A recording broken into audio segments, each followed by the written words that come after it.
But the point is always to just be that back, to be that support, to be that shining beacon of hope, light, inspiration for people who are currently struggling and just are not finding the answer, as like 90% of people are not finding the answer in the traditional ways. Because yeah, I got sober through traditional means because nobody else gave me any other chance. Welcome to the Ignited Recovery Podcast, a new way forward for anyone looking for answers but feeling left out. If you've been searching for empowerment, triumph, and purpose, you've found them right here. You won't hear the same solutions, and you're not going to have any excuses to fall back on, because Ignited Recovery allows heroes to rise and become their best selves. I'm Dr. Sophie Jaffe, and I can't wait to be your guide on this journey. Are you ready to become an ignited hero?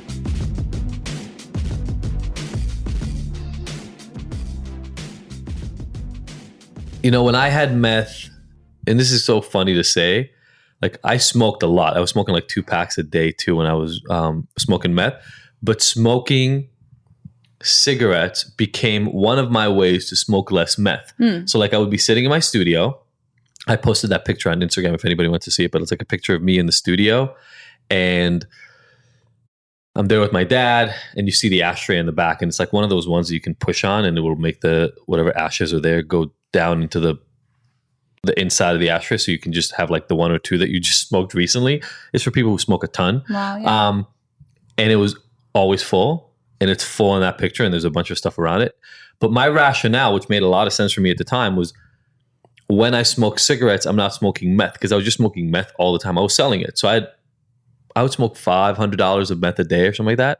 And I just had a pipe. It was always full, and I would just keep smoking it. And I knew that wasn't good. I'm only laughing because I know him as who he is now. And I never knew him then. And I always just say like his old life, like his old life. Like I didn't know you then. Yeah. And just to imagine you that way, like it's mind boggling. What did you think when you saw that picture? I mean, I don't have as much emotional connection to it because I wasn't there, but like you look like a crackhead. Yeah. You look like Eminem on a really bad day. When he was a crackhead. Yeah. You know, it's not you. It's just it's someone else. Because I don't see the same thing. I just see me back then. Yeah. So I just look like a little skinnier to myself. That's all I see. You look like absolute shit. And so I always wonder what other people see in it. But somebody asked me, do you have... This is the thing. People always like, they want proof that I was really as fucked up as I was, because now I seem so normal. Yeah. At least to people who don't know me well. Haha. But I seem so normal that they're like, it couldn't have been that bad. And I'm like, no, it was pretty fucking bad. Like pretty ridiculously bad. Yeah. There's actually somebody wrote me an email the other day. They wanted to join the course, and they were like, I really want to check your criminal record just to make sure it was really that far back. So I get it from both sides, which is always really funny. I get people who are like, you went to jail, I don't trust you. And then people are like, I don't know if you went to jail long enough. I don't trust you. It goes both ways. You can't win. But I was smoking all the time, all day. So I was also smoking 2 packs a day, partially to smoke less meth. And, you know, I started out in college. I was still in college when I started with meth. And you started to smoke meth, just to be clear. Like he was a straight A student, super fucking smart. He's really cerebral. He's a Virgo. He's just like on it. His head is just screwed on right in many ways.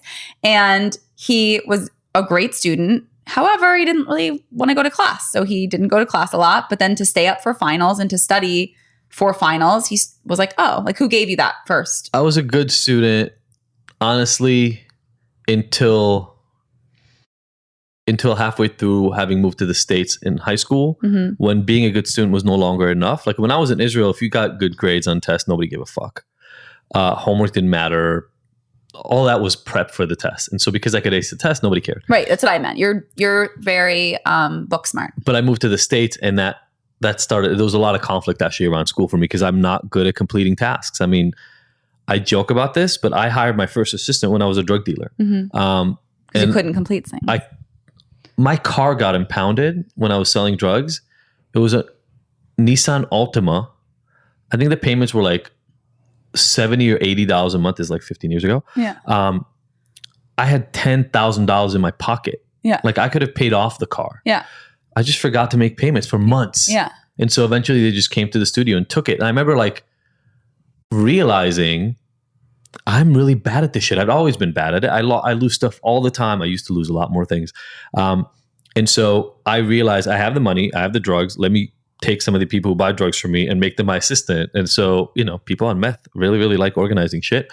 And so they organized my life. And, but the reason I'm saying all of this is when I moved to the States, the standards of what it meant to be good at school changed. And I became a bad student. I graduated in the bottom 50th percentile of my class. Just to be clear, there was like 300 people in my class. There were 150 people in my class that did better. Actually, there was more like 180 people in my class who did better than I did. I was the smart druggie in that group, but I didn't get away with anything. So I just, and again, it's funny, right? I was getting B's. Right. Low B's and stuff. But you probably weren't even trying. I mean, you're probably getting low B's doing nothing. That's what I'm saying. Yeah. You are very smart and your brain allows you to half-ass it, yet still get a B-. Here's the problem is and you know this about me, I'm such a perfectionist that when it wasn't perfect anymore, it didn't matter. And so the difference between getting a B and a C was not that big for me. Yeah. A C and a D, not that big a difference. So what happened is I kept giving up more and more and more. Long story short, I'm in college. I was using all the time. I went through a serious depression. Like, right, we were talking about the deep core issues. I have social anxiety, always have. You know this. Like when I smoke weed, it comes out. Even now, I feel really awkward. And I don't really know how to talk to people. And went to college. My girlfriend at the time, what's up, Allison? What's up, girl? Broke up with me for another guy, a senior. It was like this class, like you've seen this shit in the movie so many times. We both went to college. We went to different colleges, an hour apart from each other. She found the senior guy, pseudo cheated on me, not really cheated on me, but like went out on dates with him while we were dating, broke up with me, and I lost my shit. Social anxiety, feel awkward around women in general. I had this thing, I had this thing like from junior high about being rejected by this girl I asked out. It's insane how long these things stay in your head. And so I went into this deep, deep, deep hole. And when I say deep hole, I just want to be clear. Like, if there's anybody here who's gone through a serious depression, I laid in my room till like noon to 3 p.m., depending on the day. I would start smoking weed and drinking the moment I would get up. I would drink and smoke till I was in oblivion and then pass out around 3 or 4 and then do the same thing again. My poor fucking roommates in college, I feel bad for them now. And it's like 25 years later. I don't remember who they are even. But please reach out if you are listening to this. I want to describe, like, you know what? We're going deep, right? So I'll describe going deep. We had in the place in Buffalo where I went to school first, there was this common area for the room and then 2 little suites where you kind of went into your own little bedroom. So there were 4 people total. They shared this common space. I was such an asshole and so disconnected from how my behavior was affecting people around me. I was a huge Nine Inch Nails fan at the time. Do you guys know that if you paint with tie-dye on walls and it becomes UV sensitive, so like you put black light on and it glows? I painted a massive 9 Inch Nails on the wall, like the logo, like the size of a human, each letter. I bought strobe lights. I had my stereo system. You're such a dick. And I would blast 9 Inch Nails in the common area. Poor thing. Just for the noise to drown out the self-hatred I had in my head. For hours a day. Like, I have friends still from that time. You know what? I'm going to ask them, like, what the fuck did people think of me back then? Yeah. I was insane. Nothing normal mattered. But I didn't felt care. things. You felt things deeply. Like, I felt like back then, you really knew how, like, you wrote a lot of music. You journaled poetry. But I'm just saying, you, like, really felt that range of your emotions. I drowned in it, though. Yeah. I was drowning in it. And I couldn't handle it. So I needed outside noise to just take it out of my head. And I did. And I did a lot of it. And then I found more and more drugs. So I was already drinking. I was already smoking weed. But I found more and more drugs to make the noise quieter and quieter. And so somehow I got into UCLA, like in the middle of that insanity. And the reason is literally, thank God, like everything happens perfectly for the time that it's in, right? They asked for transcripts. My first year in college, I had like a 3.8 GPA. Because I hadn't gotten this, my girlfriend had broken up with me yet. Nothing had gone terribly bad. That's all the transcripts UCLA got. By the second year that I was there, I had like a 2.8, a 3.0. UCLA would have never accepted me if they had to get those final grades. And actually, it got even more insane. What happened was I got accepted into UCLA. Then they did get those transcripts and they needed me to make up classes because I didn't do well enough. So in this drug haze, I was selling weed. I was doing acid, like just randomly in the middle of days, just like walking around doing acid. Wow. I took these extra classes. I was on probation for stealing. And like it was, my life was just pure insanity day in and day out. And I moved to UCLA. I didn't know a lot of drug users around UCLA. So things actually calmed down for a little bit. And then I got back into ecstasy pretty heavily with my other friend, who I'm not going to name here because I don't want to ruin her career. We got really, really heavily in ecstasy and I was doing a lot of it and it made me poor. So I started selling drugs and I started selling ecstasy and got a lot of friends like pretty quickly. You know, I had 5 or 6, 7 close friends in college, started selling drugs, had a lot of friends. Yeah. Like 40, 50, 60 people walking up to me on campus. Hey, how you doing? Let's hang out. What are you doing tonight? Do you have some pills? Start selling ecstasy. And then through that, I got exposed to a lot of other things. Had some money for the first time. And then people started asking me for meth. I'd never heard of it before, didn't even know what it was. Got them some. And then I went through another breakup with that same girl, the girl that I'd gotten really into ecstasy with. Second serious breakup. Here's the signal again. I go through a deep depression. But this depression started right during finals period at school. And so I had a motorcycle. I was living downtown in this artist loft with my partner at the time when we were making music. And it was raining every day. I was actually homeless for 2 days because I couldn't sleep at her house, which is where I was sleeping before. And I slept on like a friend's awning, like under their awning for their house. It was insane. And I knew I had 2 days before my first final. I hadn't studied in like a quarter and a half. You just didn't go to school and didn't. I was the kid. I don't know if anybody knows these kids. We show up, we get the syllabus on the first day. Now you don't even need to do that. Fascinating. And then you never show up again. Yeah. I was one of those kids. And Opposite. I knew, I'm like, I'm screwed if this finals period starts because I've been crying and like drowning my sorrows for days. What do I do? And somebody said, hey, I've got this stuff. If you take this stuff, you'll be able to stay up and study. I was like, cool, let's try it. So it was meth. It was the shittiest meth I've ever done in my life too. So not to be snobby about it or whatever, but I never sold crank, which is what this stuff was. It was crappy meth, but I did it with another girl at that same house and we stayed up for 3 days straight and studied. And when I say 3 days straight, some people listen to that and they go, oh, you studied a lot for 3 days? And then you went to sleep. Let me reiterate what I said before. I studied for 3 days straight. For 72 hours, oh my God. We sat around their dining room table and she and I would study and then we'd take smoke breaks. And then we'd come back and we'd study and we'd take smoke breaks and we'd study like 3 whole days. And in the middle of that, on the third day, I went and I took my first final. And I did okay because I'd studied for 3 days for it. And then I had 3 more finals during that finals period. So I was high for that entire thing, but I made it through. And back to the point that I make for everybody, which is you used to serve a purpose. What was that purpose? Get back to the purpose and fix that. From that point forward, finals periods meant meth. Because I could fuck around like I had been the entire time and show up a day or two before finals. I taught myself accounting in like 30 hours. I'd never been in that class. I sat with the book for 30 hours. I got like a B+ on the final and it felt normal. Like it worked. This is what I was saying before. Nobody gives a fuck while the things you're doing are working. Right. You're getting good they grades. They care when things are falling apart. Right. I was getting a B+. Nobody cared that I wasn't going to class. It was working. Yeah. The thing is, then my brain went, wait, if this works for finals, why aren't you doing it for midterms? And I started doing it for midterms. Still not partying with meth at all. Still not using it all the time. So I started doing it for midterms. And then for every big test.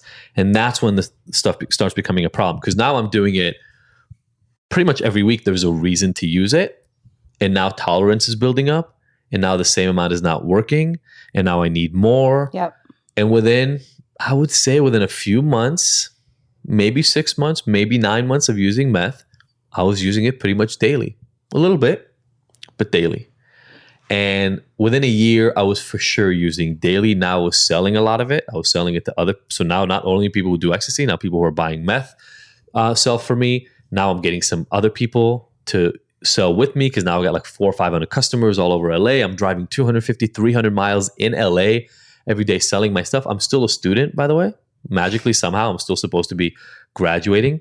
But it was, I mean, the ground was coming out from under me. Like slowly but surely, everything that was still okay and functional in my life was just falling apart. And then you graduate somehow. I barely graduated. My parents came for graduation. I didn't walk. Not only that, I didn't wake up to go pick them up at the hotel like I was supposed to. I got woken up graduation day to my parents shaking me in bed. I've got lines of meth next to my bed. Oh my God. I'm out.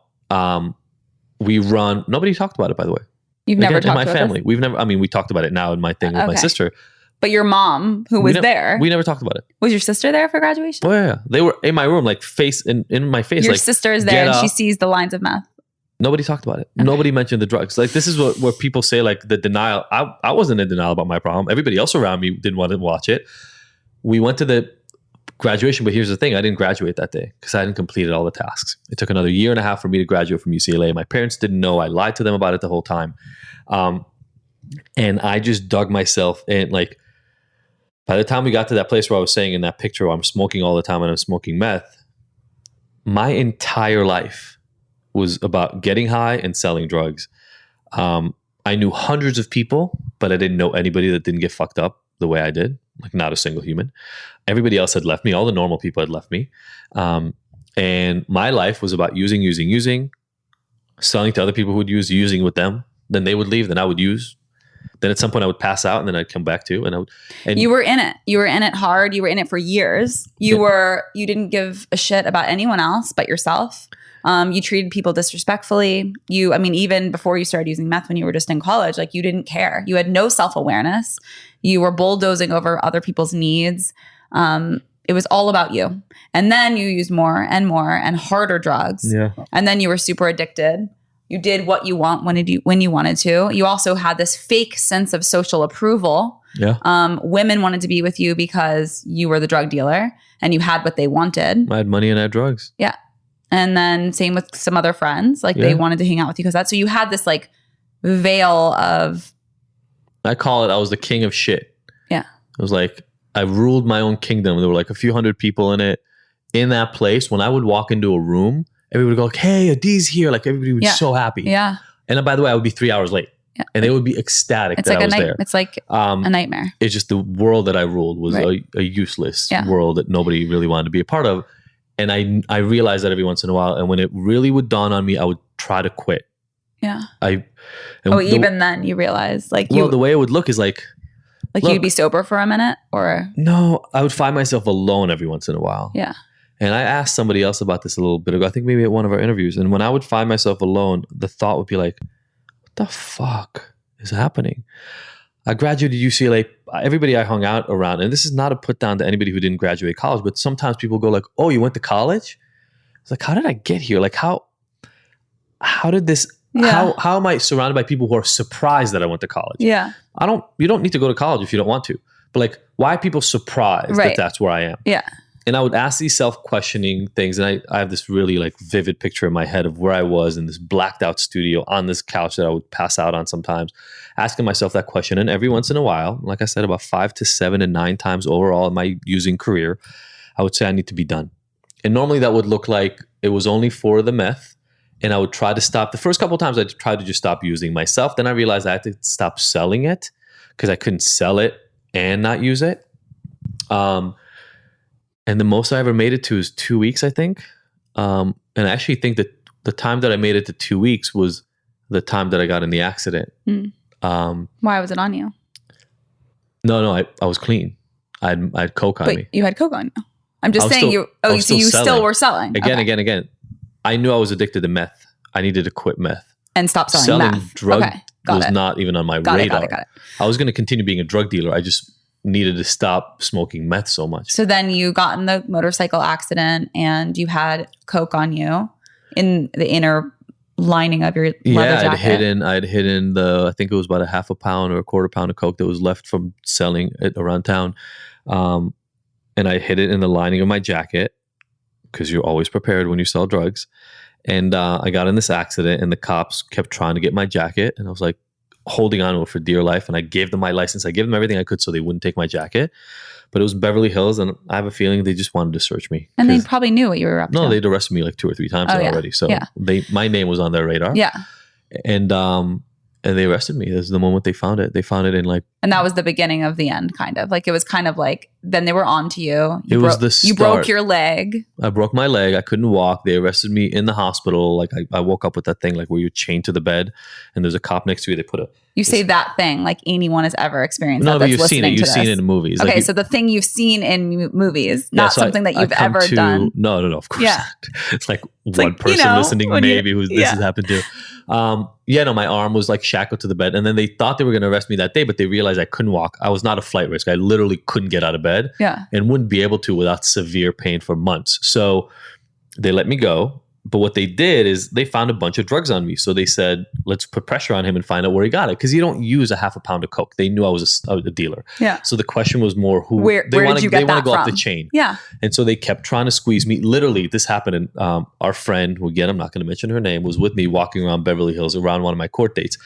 Cops would stop sometimes. Only two of the cops, the detectives that were like on my case, they would stop when they would see me in Beverly Hills and talk to me. Like, try to get me. So are you ready? Are you ready to talk to us? And they would try to squeeze me and tell me. And I wasn't going to snitch. I was never going to tell them who I was buying it from. And they got really mad about it. And they kept being mad about it. And I thought I was being smart by not telling them and just hiding. Then they got really pissed. And so one Saturday, they just came to my house at 8 o'clock in the morning and the SWAT team arrest and guns out. 8 o'clock in the morning, I'm passed out on GHB in my bed. I don't even know what's happening. I come to, it's like these dark shadows just coming into the room, just guns out, dressed in all black like you see it in the movies all the time. And it's, like literally, if there was a camera at the time, this is the ideal movie to make about this stuff. I had, you guys remember those full wall size posters that we would get in college? The ones that are like 6 foot tall posters. I had one right behind my bed of John Lennon on that white piano playing Imagine. So that was right behind my bed. But there was also a gun and a meth pipe and all these other things right next to it. They came to arrest me. Thank God I didn't reach for the gun because they would have shot me. But they asked, do you have any weapons here? So I had the gun. They went and got the gun. And then after that, they picked me up because I can't walk. And they put me in the living room. So 3 cops pick me up and walk me over to the living room to sit me down. I feel so nauseous right now, by the way. I've heard this story so many times and I am nauseated. Like I could throw up right now. Just to imagine you going through this. It's like so painful. And they wanted to search the room, so they need me out of it. And so they put me on the couch, kind of like a couch like we're sitting on right now. But behind that one was another 6 foot poster. Oh yeah. A Scarface poster. Right. And I remember just the irony. Like I thought about this months after this happened. I'm sitting, leg broken. In the picture, he's got his arm broken. He's just been shot up. He's a coke dealer. I've been selling drugs. Yep. And there's cops just going through my house, and I'm sitting there like, damn. Fuck. Careful what you wish for. I knew. Well, it's funny actually that you say that because Scarface is one of those movies every drug dealer loves. Idolizes. All punks love it. But if you think about it, that motherfucker gets shot up like 400 times, staying alone in his room, watching closed circuit TV of people breaking into his house. So it's a nightmare. He's not living through a good life. Yeah. So that was interesting now the second what break. We romanticize as humans, isn't 100%. it? Like 100%. You get into something, it doesn't feel right, it's not good for you, but then you get like lost in it. It's like a nightmare that you get lost in. He was living a nightmare. You were living a nightmare. I was living a complete nightmare. Yeah. What's up, everybody? So glad that you've tuned in here today. We bring you these recovery episodes to help anyone who's struggling with addiction or habits that don't serve them break free of the cycle using the latest research and the most effective strategies that I've found over my years of doing this and thousands of people I've helped. Obviously, we offer this free resource to you because I know that getting help is hard and I want to make it as easy as possible. So even if you never join our online hero program or come to our retreats or come and work with me individually, I want you to at least have access to the same powerful tools that have changed thousands of lives. If you like this and think it's useful, please give us a rating on Spotify or Apple Podcasts or just wherever you're listening to this right now. It really helps get the word out about this free resource, which is important since my goal is to help over 1 million people. So thanks a lot for being part of the Ignited community. Now let's get you back to the help. And now this is just because you said this is the beginning of the end when I got in the accident. This is technically like the second or third stop sign I got because I'd been arrested in Beverly Hills and spent like 3 or 4 days in their jail before. Then there was that arrest in the hospital. I broke my leg. Other dealers that were selling from me, like they would come buy stuff from me and sell, they were scared of coming to my house because I'd been arrested. I had a broken leg. I couldn't leave. I was in a wheelchair. I couldn't leave my house. They would have to come to my house. We were afraid that we were being watched. Probably were. Which we probably were, given what happened with the SWAT team and everything after. And I was physically, like, there was a physical stop sign. You can't do this anymore. But I had to go farther. So a SWAT team comes and they get me. And then I go to jail. And this time it was serious. It was $750,000 bail. They got me for 13 felony counts because every drug is a different felony. And then I had 3 manufacturing counts because I had materials to make meth, which I wasn't actually making, but a friend of mine who had been arrested like 3 weeks earlier left his meth supplies with me so that he would get busted with it because he thought he was close. And so they found that at my house, and they found me trying to figure out how to make ecstasy, which we had made a few years earlier. So I got like 13 felony counts.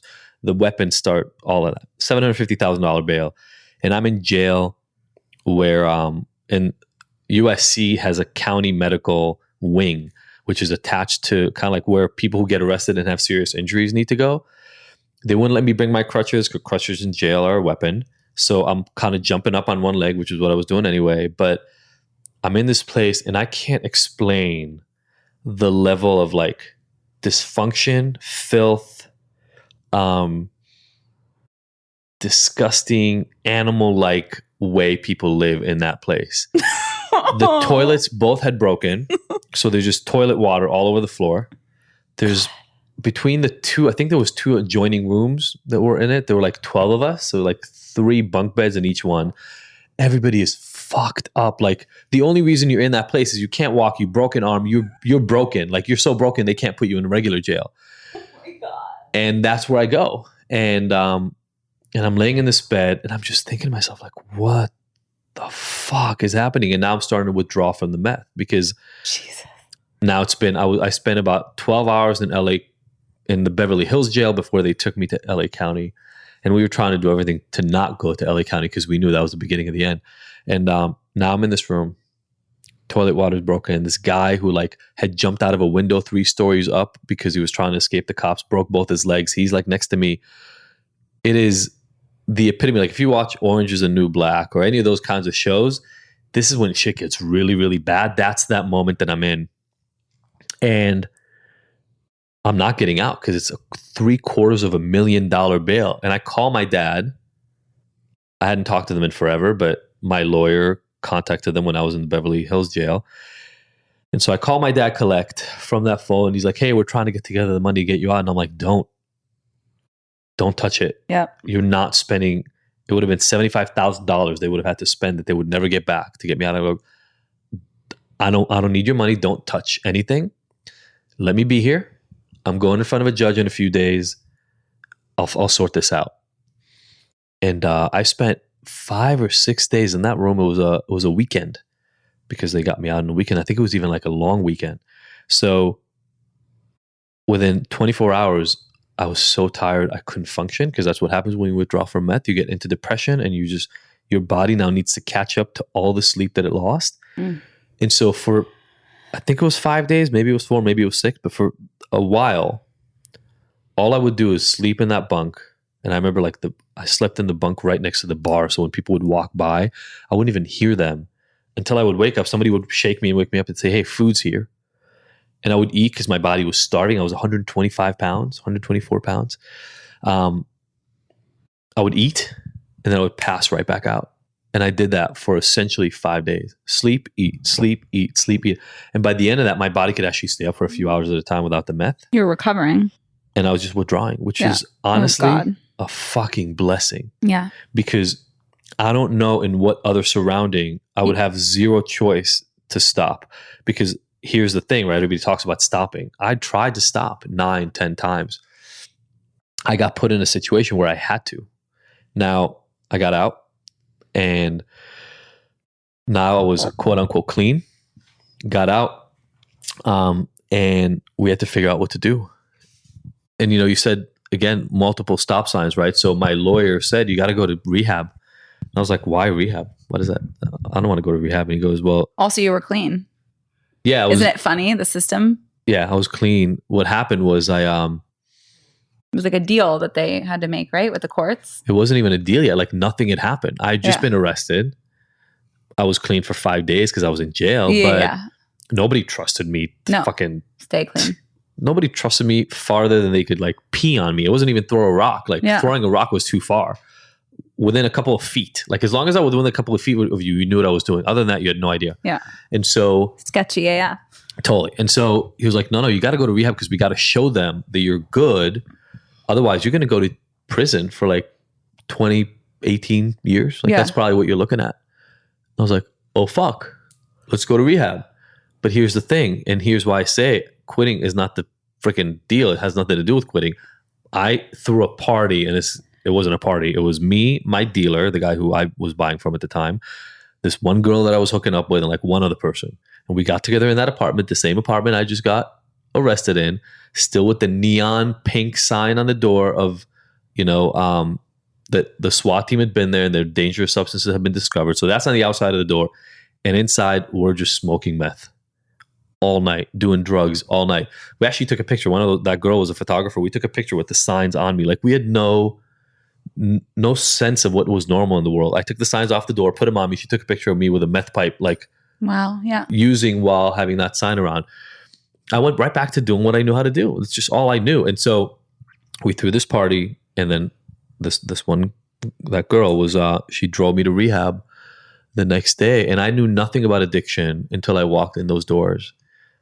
But I got taught real quick, right? You go to rehab and they search through your stuff for obvious reasons, and they put you in these groups, and you get taught the language really, really quickly. And I knew I was addicted to meth, but the concept of identifying myself as an addict, as an alcoholic, never even crossed my mind. Right. And it was in that first group in rehab that they asked me, they sat me down and they said, well, actually not, they didn't sit me down. They stood me in the middle of the circle and said, why are you here? And I would give them, normal human experiences answers like, well, I went to jail and my lawyer thinks that I should really go to rehab because we're facing a lot. Nope, that's not why you're here. Well, I'm addicted to meth, and my parents really want me to get. That's not why you're here. I really want to, I really want to get my life straight. Like you're just trying to give people the fucking answer they want because you're in the middle of a circle and you're weird and you're embarrassed and I'm still coming off of the meth from the night before. Like it was not a good experience. And eventually they give you the answer after what felt like 45 minutes, but probably was 5. They gave me the answer, and the answer is you're here because you're an addict. And it was that simple. You're here because you're an addict. And every other answer is wrong. Yeah, it was. Yeah. I tried all of them. Yeah. And they're like, you're an addict. That's why you're here. Everybody's here because they're addicts. And they give you the language. And you know what? I fucking took it. Yep. I took it. First of all, because it got me out of the circle. Of course. Secondly, because that made me accepted in that group. Accepted, yeah. And so there's no option. None. And so I ran with it. And it was hard. I definitely still wasn't clean the first few weeks. I brought Tylenol PM. I think I snuck. How did I sneak Tylenol PM in with me?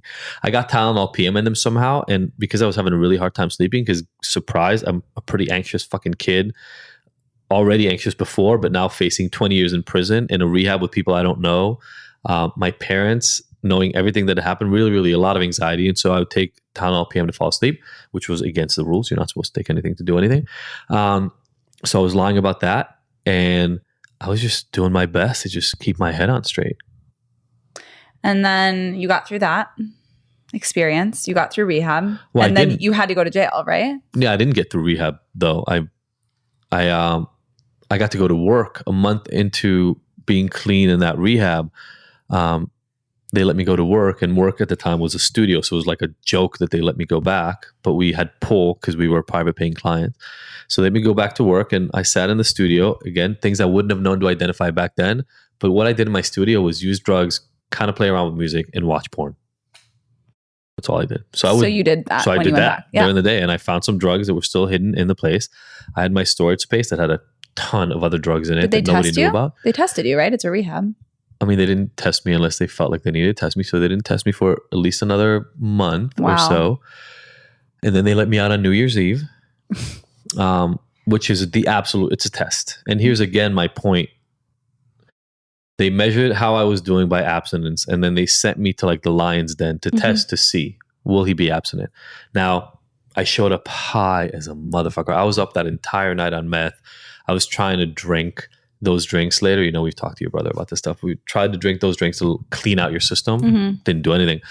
The moment I walked into the rehab, they tested me. And I'd been smoking meth for a straight day. I probably looked like a nightmare. And they test me, but back then tests wouldn't come back until like a week later. So they test and I keep going on. And I'd been lying to everybody there for at least a month. I was already using. And again, my point, right, getting us back to where we started, the abstinence didn't get me anywhere because I wasn't actually dealing with anything that was going on. So I became, in the story already, I've been abstinent like 8 or 9 times. Yeah. It just never stuck because nobody ever dealt with the underlying stuff. So they test me, it comes back, and then one day I come in from a group or something like that, and they're like, hey, you have to pack up your stuff. You tested positive for meth. And I tried to lie to them and tell them all the stuff I wasn't using. I had taken Sudafed because I had a cold, because Sudafed has ephedrine in it. And I was trying to lie in every way that I could. They wouldn't hear it. I had to leave, pack all my stuff, go in the car. I'm now homeless other than this car. And that was a big moment for me because I'd been in that rehab for 3 months at that point in time. Everybody thought I was sober for 3 months, but I'd gotten like 3 weeks and then started using again, and I was lying. And my dad called because he called every day back then, and we talked all the time. And I was in my studio, probably using again. And I had this whole setup to lie to him about what happened. And the setup was, hey, it was really far from my work. And so I was driving a lot, and that's a lot of miles on the car and costing a lot in gas. I need to find something closer to work. I don't want to drive around that much. I had this whole story. And he was kind of buying it like he always bought everything since I was 8. And then I stopped myself, and I remember I said, you know what? I'm lying. I got kicked out.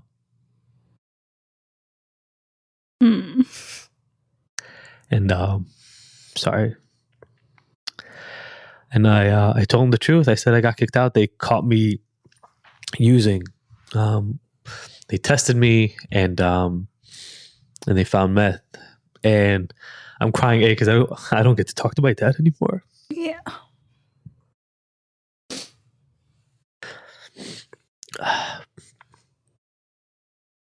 But also because that call was really a beginning of change. Yeah.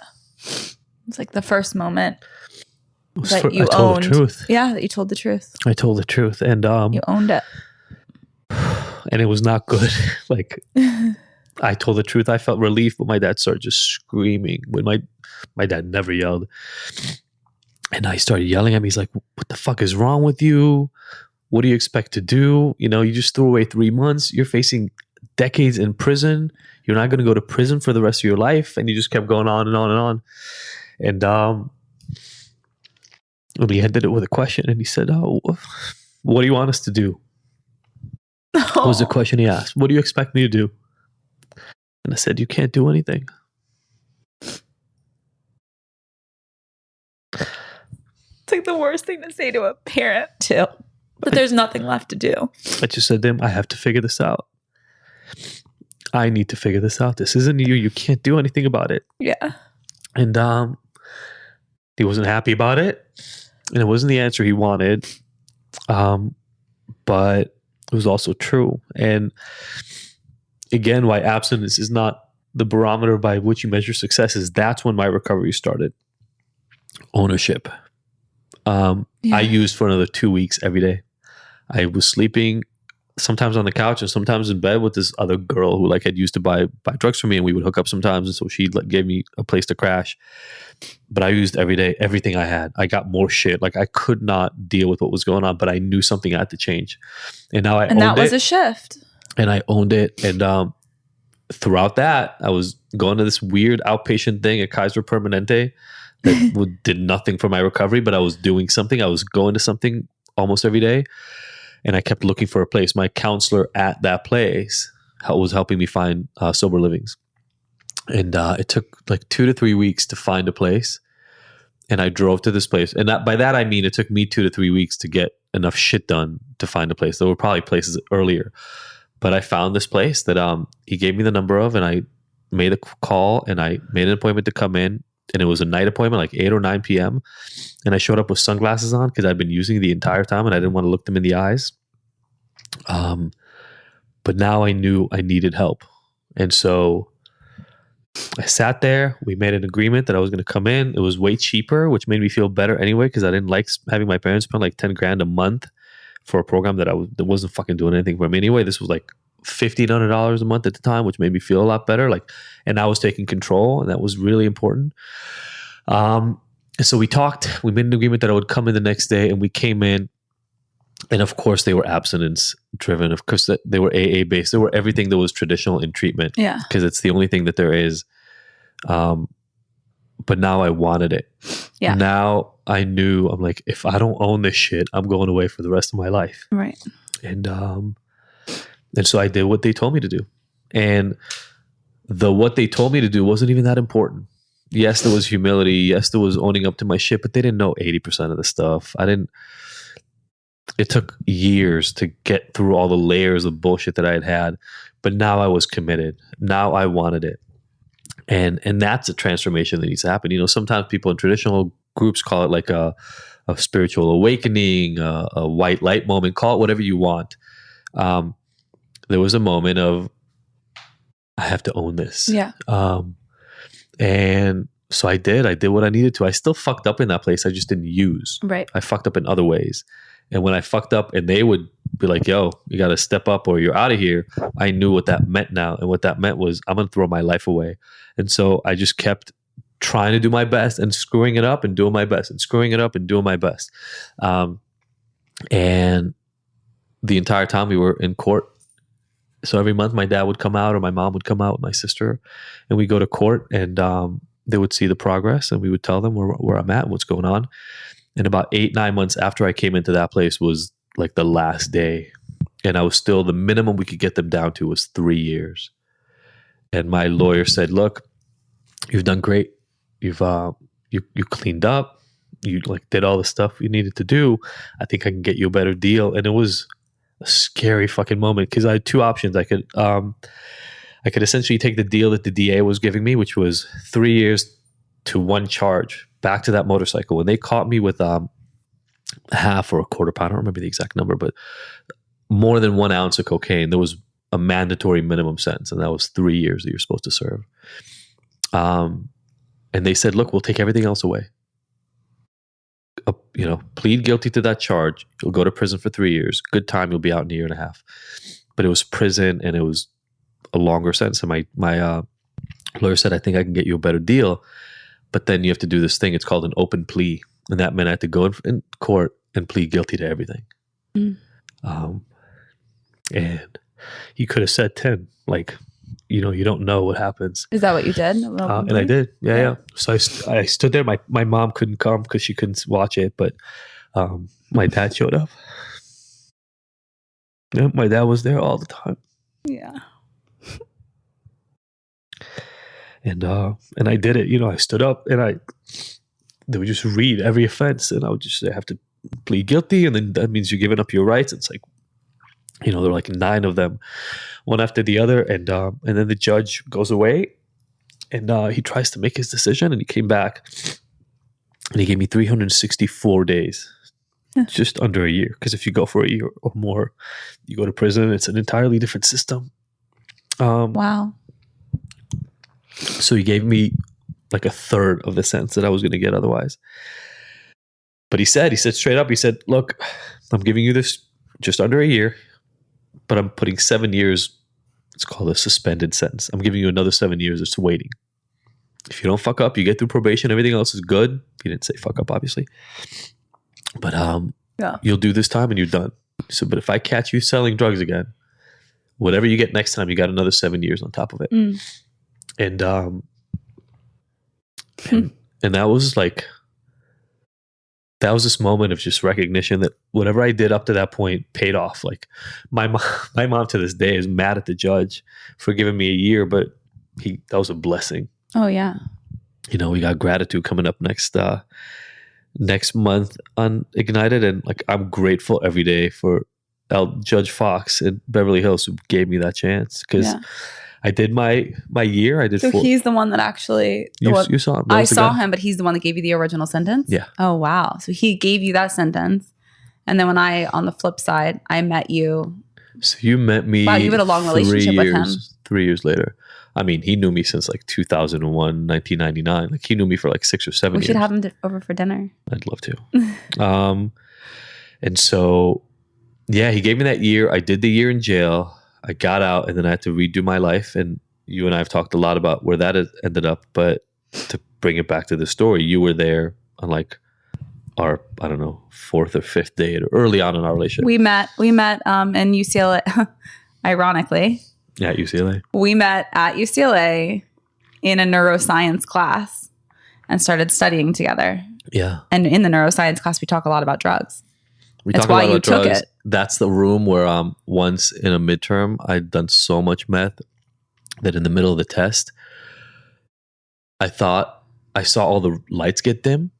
Like I was sitting taking the final, and it seemed to me like somebody turned the lights down, and I looked around and nobody else was looking around. And I was like, Because you went to undergrad at UCLA, and then also after jail went back. went to graduate school. Well, I went to Cal State Long Beach, and I ended up at UCLA. Yeah. Yeah. But that same room that you and I met in, I had like essentially a hallucination under meth, and then I went back into the bathroom. Like I was smoking in the bathrooms. I was smoking meth in the bathrooms and under Wow. staircases in that same room. Talk about exposure therapy. Totally. So then a few weeks after we met, you went to court with me. Yep. I spent the night at Dee's house, and this was a couple weeks after meeting. Not far, actually, just a couple weeks after. And we went to court. It's a romantic date. I was still wearing the clothes from the day before.